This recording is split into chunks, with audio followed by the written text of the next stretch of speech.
নমস্কার বন্ধুরা, আজকে নতুন একটা ব্লগ নিয়ে তৈরি হলাম।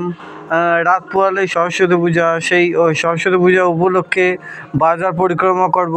দেখি বাজারে কেমন দোকানদারের মাথায় হাত না ক্রেতাদের ভিড়। দেখো আমি আর গুটি গুটি বাজারে চলে এসেছি। প্রতি বছর কম বেশি ভিড় থাকে, কিন্তু এখন তেমন ব্যবসা বাণিজ্য কিছুই তেমনভাবে হচ্ছে না। এই হাতে গোনা কয়েকজন মানুষ শুধু গিয়েছে কেনাকাটা করতে। এটার একমাত্র কারণ পুজোর তিথি, পঞ্চমী তিথিটা একটু গন্ডগোলের মধ্যে গেছে। এর জন্য দেখো এই যে ডাব বিক্রি করছে। আগে এখানে গিজ যে লোকারণ্য, তো এখন দেখো ফুলের দোকান বলো, এর দোকান বলো, ওই মালার দোকান, সব কিছুর দোকান তেমনভাবে কিন্তু এখন ছাড়াভাবে হচ্ছে।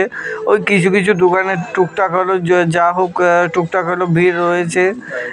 আগে এইসব জায়গা পা দিতেই আমি পারতাম না, কিংবা অন্য কেউ পারতো না। এই যে আমাদের দুর্গা মন্দির, এখানে ঢোকার কোনো কন্টেন্টই থাকতো না। এখন দেখো প্রতিবার তুলনায় এবার একটু ভিড়টা কম হয়েছে। এবার তিথি উল্টোপাল্টার জন্য অনেক বাড়িতে পুজো করবে না।